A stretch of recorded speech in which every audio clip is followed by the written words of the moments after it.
Hey everybody, welcome back to my channel, and if you're new then welcome. My name's Christina, and on my channel we talk all things beauty from my own experiences. So before you go, make sure to subscribe to my channel, like this video, and leave any comments that you have for me down below. So I've been giving my content a lot of thought recently, and here and there I will post skincare videos, but skincare for me in the last I want to say 6 months or so has been so incredibly important. It's always been really important, but my skin has been struggling a lot these last 6 months. I have started to become very acne prone. I've been having hormonal as well as adult acne breakouts, and it seems pretty consistent. So my skincare routine has taken like a 180, and I've had to really hone in on products that really work for my skin. I've had to listen to my body and my, everything going on my skin.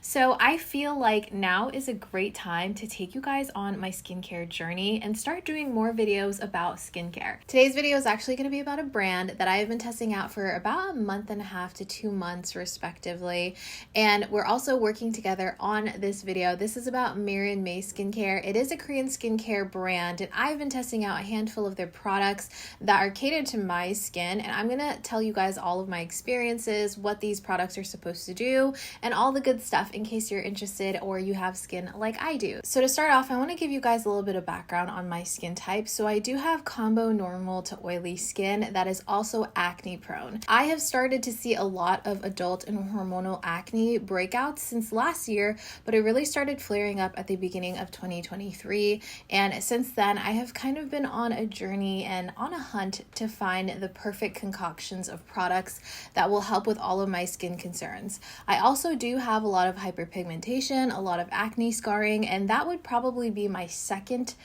priority when it comes to skincare products. And I also just turned 30, so anti-aging and preventative care is kind of in the back of my mind. But for now, I'm really focusing on getting my skin to a very balanced state when it comes to my oils as well as my breakouts. So when Mary&May reached out to me to ask me if I wanted to work together and test out some of their products, I was really excited about it. Now, if you've never heard of Mary&May, like I mentioned, they are a Korean skincare brand, and they're very eco-conscious from their packaging to sourcing of their ingredients and the way that they put everything together. They do put skin safety first in product development. They want to make sure that they get the right balance of active ingredients that will be effective on the skin, but also they're not going to be too strong and irritating for the skin. It doesn't seem like they add any fragrances to any of their products, so that's great because I've been trying really hard to stay away from fragrances when it comes to my skincare. Of course, there's the odd product here and there, but for the most part,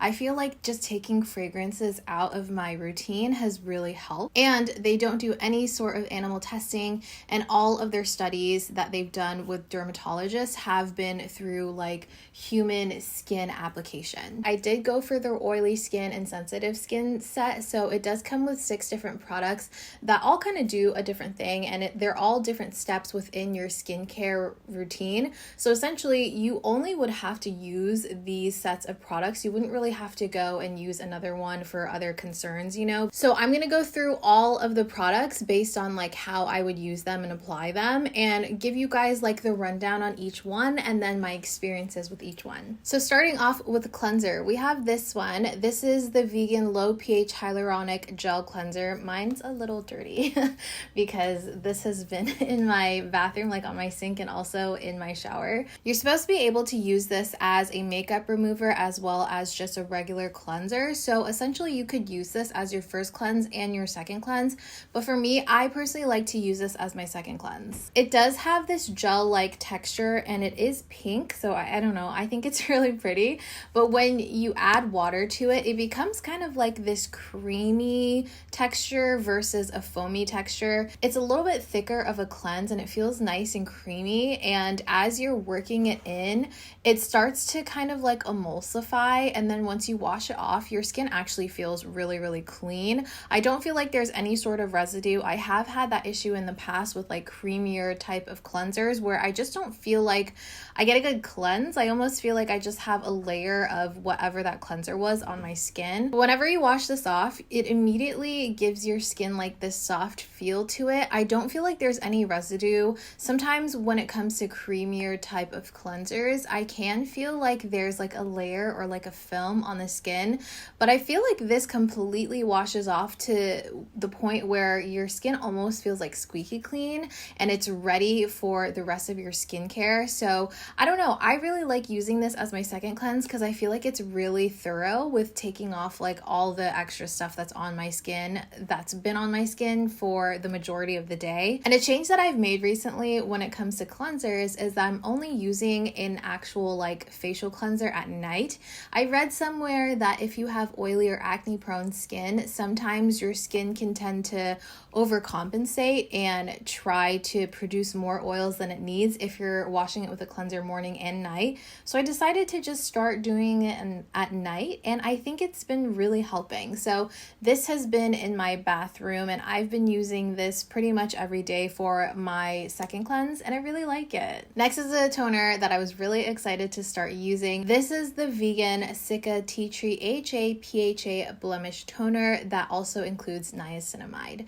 So the reason why I feel like this is really special is, one, it is a chemical exfoliant. Because of that AHA PHA within here, it really helps to like remove the dead skin, all the impurities. It helps to clean out your pores the way that any chemical exfoliant would.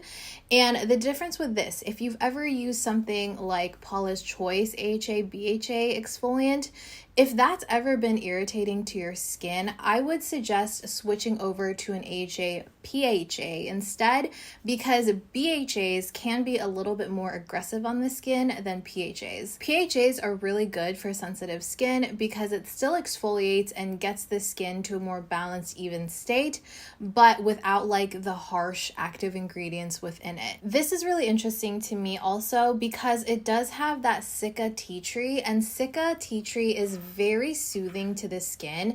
It helps to kind of counteract any sort of irritancy you may be having within your skin, and having the 2% niacinamide helps to control the oils. So you're kind of getting like a 3-in-1 within this toner. The texture of this is very much like water. It's not like a thick viscosity. You can really easily just spread this on the skin either with your hands, just put it straight into your hands and pat it in the skin, or you can use a cotton to just swipe it across if you don't want to like put too much product on your skin at one time. If I'm feeling like my skin really needs it, or if I'm breaking out or something, I'll go in with a cotton, swipe this all over my face, let it dry, and then I'll go in and do a second one. I feel like that really allows the skin to absorb everything that it needs. I feel like whenever I use this, my skin feels brighter, and it just like, it seems a little smoother too. If I have any angry like active breakouts, I feel like this really helps to like just tone them down. And it doesn't seem to irritate my skin, but if you do find that chemical exfoliants are kind of more aggressive for you, maybe start off with nightly or every other night and then work your way up to it just to where your skin likes it. You don't need to force it. You don't need to use every sort of active ingredient every single time you do your skincare routine, because sometimes that can just kind of like freak out your skin. So this next product is probably tied as my favorite product within the Mary&May line that I've tried so far. So this is the niacinamide plus Kinamali Sinensis serum.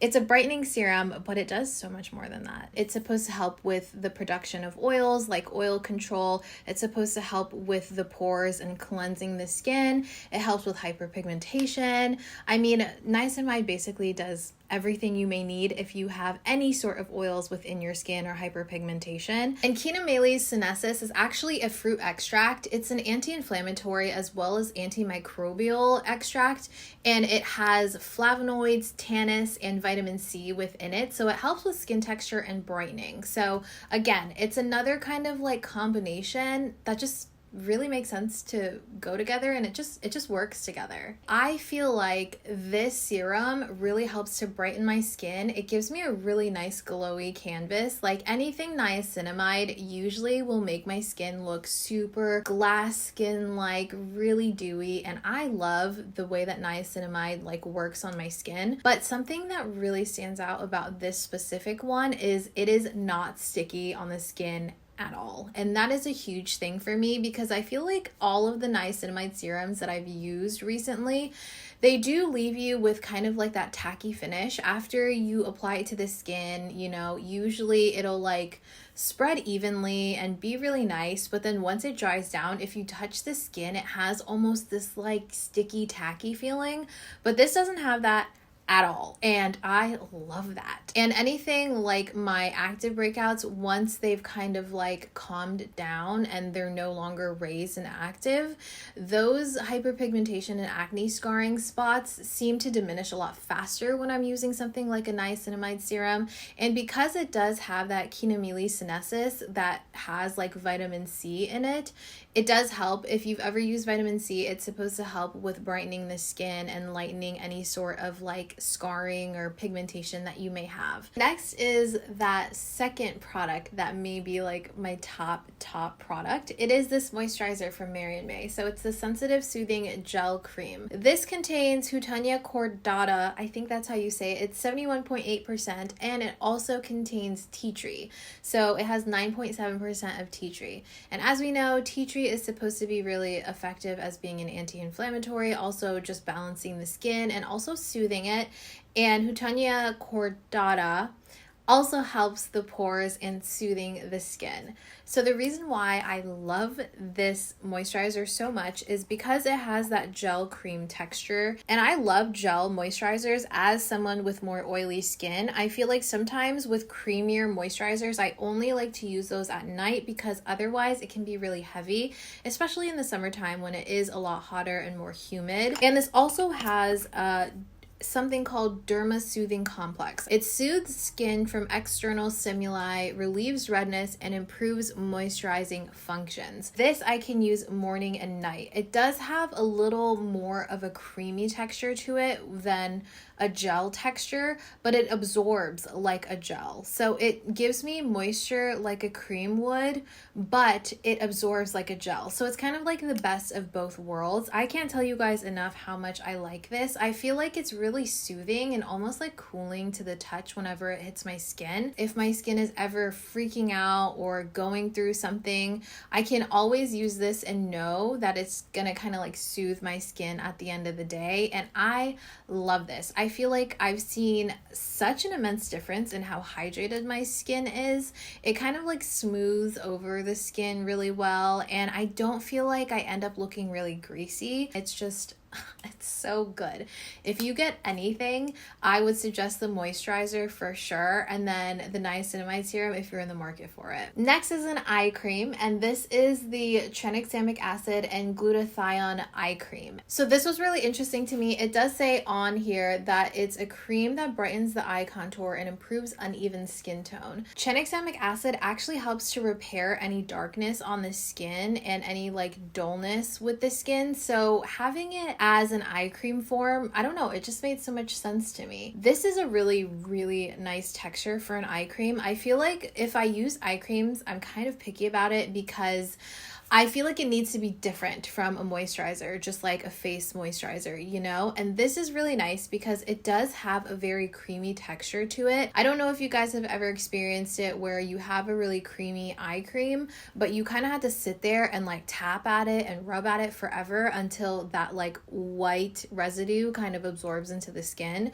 I don't have an issue with this one whenever it comes to that. It doesn't feel heavy around the eyes, which I love. And I feel like it does really help with brightening my under eyes. I love to use this in the mornings before I do my makeup. Like I'll use it as makeup prep, and it really helps my concealers and everything smooth underneath it and gives it like really good like brightening base. Lastly is a product that if you've never heard of anything from Mary&May, you may have heard of this. This is their sun stick. It's the vegan peptide bakuchiol sun stick. It's an SPF 50, and it also has 25 types of peptides which help to repair damaged skin. So again, with the trend that we've seen, it kind of does more than one thing with its formulation. Bakuchiol is a substitute for retinol if you've never heard of it, and it's supposed to be a way less intense type of retinol where it helps with wrinkles, it helps with fine lines, it helps with elasticity. And as you can see, even though the sunstick is purple, there is no residue there. It does have like a soft matte finish, and whenever you apply this onto the skin, it almost melts down immediately. Like it's almost like a cream type of sunscreen in a stick form. And then when you blend it in, it does turn into this soft matte, almost powdery feel. But something I really like about this is it works with makeup as well. Like underneath makeup, you can apply this after your skincare and then let it dry down, like turn into that powdery finish, and then you can go in with your makeup. And I almost feel like, because it does dry down with that very like thin powder finish, it kind of creates more of an even base, I guess, on the skin. You know that hack when people put powder on their skin first and then went in with their makeup? It almost feels like you have a soft layer of powder underneath the skin, and then you go on with your makeup, and it almost blurs the skin, I feel like. If you've never used a sunstick, they're really great to just like stick in your purse and have on the go. You can apply this on top of makeup as well, and I've noticed with this one, it doesn't pick up as much makeup as like other sunsticks I've used. So it still looks moisturizing, it still looks hydrating, but it doesn't look greasy on the skin. And I like the idea of it having peptides, so it's also protecting my skin as I'm going about my day. So those are all the products that I tried from Mary&May. Let me know in the comments down below if you guys have any additional questions, or if you have any recommendations. If you've tried anything from Mary&May, let me know in the comments down below which product is your favorite and something that I should pick up. I hope that you guys found this helpful. I hope it gave you kind of an insight on the brand. Thank you so much to Mary&May again for working with me and letting me experience these products. I really am grateful, because this skincare journey is not easy. When you're working with something like hormonal or adult acne, it is like, it's hard, okay? It's definitely a trial and error type of thing, and I'm really excited that I've been able to find products that are super effective but also don't irritate my skin. I hope you guys enjoyed this video. I hope that you found it helpful. If you did, please make sure to like, comment, and subscribe for more videos like this one, and I'll see you guys in my next video. Bye!